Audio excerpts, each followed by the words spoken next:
The warning across the stars. For centuries, the Galactic Empire had ruled the stars with an iron hand. Spanning thousands of systems, their influence reached into every sector of known space. To them, new worlds were not homes, but resources, not sovereign realms, but stepping stones for expansion. And so, when their cartographers mapped a new hyperspace lane cutting directly through the Sol system, they treated it as nothing more than empty void, a convenient corridor through an insignificant spiral arm. Earth, they believed, was beneath notice. A minor species, relatively new to the galactic stage, still bound by the gravity of its history and scars of ancient wars. To the Empire's admirals, humanity was stubborn, yes, but technologically behind. Their fleets could not compare to the Empire's grand dreadnoughts, their colonies were too few to matter, and their influence too fragile to resist imperial will. And yet, in their arrogance, the Empire overlooked something that history had always whispered about humanity: their defiance. When the first Imperial scout ships entered the Sol system, they expected silence. Instead, their sensors detected organized fleets moving into position. Human ships, thousands of them, bristling with weapons, their hulls a patchwork of industrial design, functional rather than elegant. Orbital defense platforms blinked to life across Earth, Mars, and Luna. The void around humanity's cradle was alive, tense, and waiting. Then came the broadcast. Across every channel, on every frequency, the face of an older man appeared. His uniform bore no single nation's emblem, but a banner stitched together from many, the flag of the United Terran Command. His hair was silver, his eyes steel, and his voice carried not only authority but conviction sharpened by centuries of human struggle. This is Terran Space. This system, and all that surrounds it, is under the protection of Earth and her colonies. Trespass will not be tolerated. Leave now, or you will be met with force. The words rang out like thunder across the void. The Admiral did not shout. He did not threaten with flowery declarations. His voice was calm, measured, deliberate, and that made it all the more dangerous. The Empire laughed at first. What could this small, defiant world possibly do? For generations, no species had dared oppose the Empire. Rebellions had been crushed, resistance silenced, whole planets reduced to ash for defying imperial order. To them, Earth was merely another stubborn ember waiting to be stamped out. But the scouts who lingered too long in Sol learned otherwise. Human ships shadowed them, always within firing range. Not a single vessel crossed the invisible line into Earth's sacred orbit without being locked on by a dozen weapons. The humans did not bluff. They did not posture. They waited, patient and immovable, like wolves watching intruders circle their den. The Empire's admirals began to wonder, where had this unity come from? For centuries, humanity had been fractured, its nations divided by borders, politics, and war. Yet now, the Sol system moved as one. Earth, Mars, and even the far colonies spoke with a single voice. Somehow, humanity had taken its endless history of division and transformed it into strength. The truth was simple: Earth had learned. From the Mongol invasions to the world wars, from colonial conquests to nuclear standoffs, humanity's history was one long story of defending home against impossible odds. Time and again, they had faced enemies stronger, richer, and better armed. Time and again, they had bled, survived, and risen again. Now, standing at the threshold of the galaxy's oldest empire, humanity declared the same vow they had carried through every age of history: this is our home. You will not take it. The Admiral's broadcast ended, but the message echoed across the stars. For the first time in centuries, the Empire hesitated. Shadows of defiance. The Empire was not accustomed to hesitation. For centuries, their fleets had swept through the stars like tides, unchallenged and inevitable. To falter now, before a single untested species, was unthinkable. Yet the warning from Earth lingered in the minds of the admirals. It was not the words themselves, but the way they were spoken, calm, unyielding, without fear. And so the Empire decided to probe. A task force of 12 ships, not their strongest, but far more than enough to cow a primitive world, was dispatched to Sol. Their orders were simple: establish a hyperspace corridor, ignore resistance, and remind humanity of its place. When they emerged at the edge of the system, the sight that greeted them was unsettling. The humans were waiting. Lines of ships hung in the void like watchful sentinels, their hulls darker than the starfield behind them. The Empire's vessels gleamed with artistry, golden spires, and curved frames that spoke of millennia of craftsmanship. The human fleet looked crude by comparison, angular, armored, every design choice screaming functionality over beauty. Yet there was a raw, dangerous presence about them. These were not ships built to impress. They were ships built to fight, and fight hard. The task force commander gave the order to advance. Slowly, imperially, the ships pushed deeper into the system. That was when the humans moved. Not recklessly, not with bravado. Precisely. Dozens of smaller craft darted forward, not engaging directly but weaving in deliberate patterns. Mines deployed silently, defense grids powered up, and long-range weapons locked on. Every Imperial ship suddenly found itself under the aim of multiple targets. And then came the second broadcast. This time, it was not the old admiral. Instead, a younger officer appeared, her uniform immaculate, her gaze as sharp as a blade. Her voice was firm, carrying the weight of discipline and the fire of conviction. "You are trespassing in Terran space. Your presence is unlawful and hostile. You have 5 minutes to withdraw. If you do not, you will not leave at all." The commander of the Imperial task force scoffed. "Arrogance," he muttered. "They think they can intimidate us." But as the minutes ticked down, something shifted. The human fleet did not waver. Their formations tightened, their weapons remained primed, and their smaller ships maneuvered with flawless coordination. The humans were not bluffing.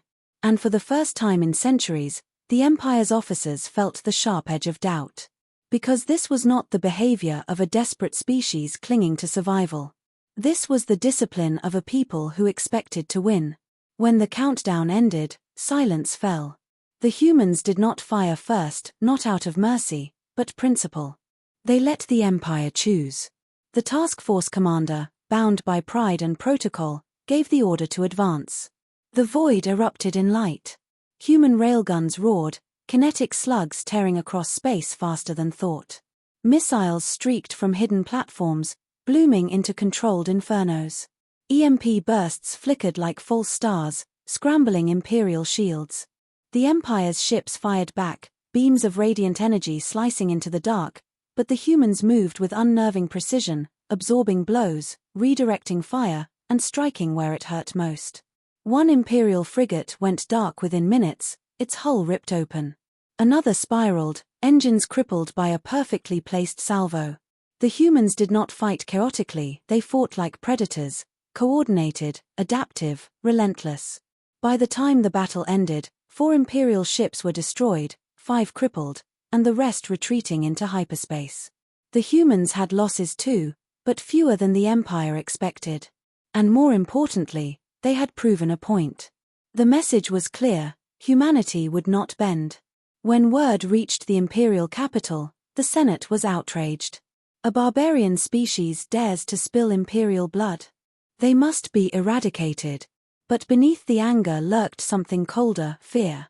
Because if this was the measure of Terran strength when defending their home, what would they be capable of if they went to war? The Empire strikes, humanity answers. The Imperial Senate had not been defied in living memory. Whole civilizations had bent their knees without a fight, some destroyed outright for lesser transgressions. And now, here was Earth, a backwater world that should have been awed into submission, daring not only to resist, but to bleed Imperial ships. Retaliation was inevitable. The order came swiftly: assemble a punitive fleet. Not a token task force, but a demonstration of Imperial power: 80 warships, dreadnoughts among them, with orders to crush Terran resistance and bring Sol under occupation. The Senate spoke of justice, of retribution. But in the shadows, strategists whispered uneasily: the humans had fought too well. The data from the skirmish showed coordination, precision, and an unnerving ability to adapt mid-battle. This was not savagery. This was discipline. And that frightened them. Earth prepares. On Earth, the mood was somber but resolute. Humanity knew what was coming. The battle at the edge of the system had bought them time, nothing more. The Empire would return in force, and this time, mercy would not be an option. But humanity had a weapon the Empire did not understand: unity forged through struggle. The United Terran Defense Council, a coalition of every nation, every fleet, every scientist willing to work for survival, mobilized like never before. Old rivalries were shelved, borders dissolved in the face of a greater threat. Factories ran day and night, churning out ships, weapons, drones. Engineers repurposed civilian satellites into defense platforms, scientists rewrote decades of theory to squeeze out every advantage. And deep beneath the oceans and mountains, something else stirred: projects once thought impossible, technologies hidden from public knowledge, built on scraps of alien data and the sheer audacity of human innovation. Project Aegis. Project Hammerfall. Weapons designed not just to defend, but to shatter an enemy's confidence. The Empire believed itself immortal. Humanity intended to remind them, immortals can bleed. The second arrival. The sky over Sol burned with incoming signatures. 80 Imperial ships tore out of hyperspace, their hulls gleaming like blades in starlight. The flagship alone dwarfed entire cities, a moving fortress armed with weapons capable of reducing continents to ash. The Imperial commander, Grand Admiral Vorath, had no doubt of victory. "Bring me their surrender within the hour," he ordered. "If they refuse, burn their world until they crawl." The human fleet met them at the edge of Mars' orbit. Numbers were against them, barely 30 warships, many hastily retrofitted, some older than the commanders who piloted them. Yet they stood in formation, silent, engines cold, waiting. Then came the transmission. It was the same old admiral from before, calm, unbroken. "You were warned. This is Terran Space. You are not welcome here. If you advance, we will stop you. Understand this: we fight not for conquest, but survival. And there is nothing more dangerous in this universe than a species fighting to survive." The transmission ended. Vorath laughed. "Break them. The trap is sprung." The Imperial fleet advanced, and the void erupted. Hidden platforms around Mars powered up, launching swarms of railgun slugs. Entire asteroid fields came alive, revealed as camouflaged fortresses. Drones swarmed from hangars, darting between capital ships like wasps, crippling engines, disrupting shields. Then came Hammerfall. From the dark side of the moon, colossal cannons revealed themselves, firing kinetic projectiles the size of skyscrapers, accelerated to a fraction of light speed. The first slug hit an Imperial cruiser, punching through shields and hull alike, splitting the vessel in half. The second crippled a dreadnought, tearing through decks as though they were paper. The Empire had expected resistance. They had not expected this. But Earth's greatest weapon was yet to come. As Imperial ships rallied, their beams cutting swathes through the defenders, a vast shimmer spread across the battlefield aegis. A planetary shield, stretching from Earth's orbit outwards, powered by networks of satellites and fusion reactors. Imperial weapons struck it again and again, but the shield held, buying humanity precious time. In that time, the Terran fleet counterattacked. Not with brute force, but with precision. Targeting supply ships, communications relays, and command vessels, they sowed chaos in the Imperial formation. The discipline of the Empire faltered under the pressure, while the humans fought like wolves, coordinated, adaptive, unrelenting. By the battle's end, the void was littered with wreckage. Half the Imperial fleet destroyed, the rest retreating in disarray. Humanity had paid dearly, but Earth still stood. The galaxy would never be the same. Because for the first time, the Empire had not simply been resisted, it had been defeated. And the message carried far beyond Sol. Terran space is sacred. Trespass at your peril.